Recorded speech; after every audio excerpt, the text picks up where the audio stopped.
Like many of the parables, this one has a long history before being used by Matthew in his Gospel. Luke has a version of the parable that is much more simple and basic, and it's probably the one that we all know, where people were invited to the feast, but they all made excuses. One said he'd bought a piece of land and needed to inspect it. And another one said he'd bought a yoke of oxen and he wanted to try them out. And the third one said he'd just married a wife. And they all apologised and said, "I cannot come to the banquet." Matthew's version of the parable was written in his Gospel at a much later date, after the fall of Jerusalem in AD 70. And it consists of two parts. First, there are the invitations to the wedding banquet and the alternative plan to make up the numbers when so many guests declined the invitation. This first part is so highly allegorised that it only makes sense when you understand what the various parts stand for. At its simplest, Matthew is saying to us that Israel has refused God's invitation. They have mistreated the prophets, rejected Jesus and his disciples. And so Jerusalem was destroyed in AD 70. And now the invitation is going out to the Gentiles. And then in the second part, Matthew expands the parable to put the spotlight on those who have turned up at the feast. In this second part, the king makes a grand entrance, looks around the crowd of newly invited guests, and sees a man without the proper wedding garment and has him thrown out of the feast. And I think we have to understand that Matthew was writing to his church after the fall of Jerusalem in 70 AD. It was a time of rapid growth in membership as whole families were being baptised from both Jewish and Gentile backgrounds. And so the burning question at the time was, how inclusive or exclusive should the church be? Is any lifestyle permissible so long as people profess faith in Jesus?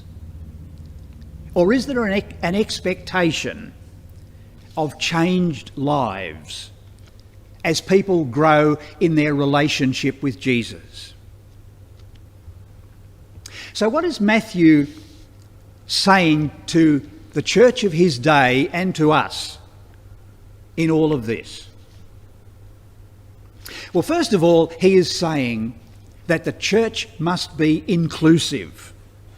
The king said, "Go out to the streets and invite everyone that you find." So Jesus wants us to reach out to the people all around us.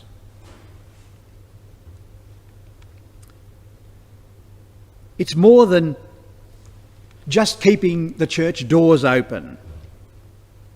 It's a proactive outreach that Jesus is speaking of, that welcomes people across the barriers of race, class, colour and belief.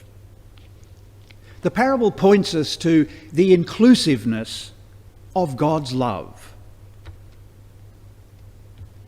And I've got to say that I like the welcoming words that are on our church notices each Sunday that says, "We welcome people irrespective of race, religion, political views, gender, marital status, sexual orientation or age, wherever you are on your faith journey, wherever you've come from, wherever you're going to, whatever you believe, whatever you do not believe, you are welcome here at Toorak Uniting Church.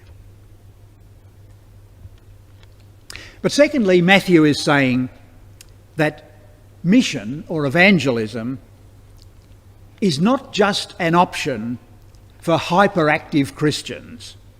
The King says in verse 9, "Go out to the streets and invite everyone that you find to the wedding banquet." And the message of the New Testament is that Christ hands on his task of ministry to the whole church. And so there is a real sense in which we are all in the ministry. We all have a place, and there are things that all of us can do. The question is, how can we best share the good news of Jesus with the community around us in 2020 and on into the future? And thirdly, Matthew is saying that all are invited, but you can't have Christianity and your old worldly values.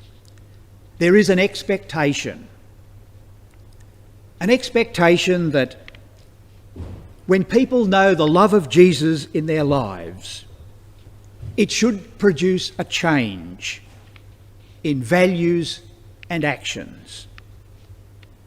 The love and worship of God should lead to love of neighbour and living the qualities of the kingdom in a way that shows the presence of God is active in our lives.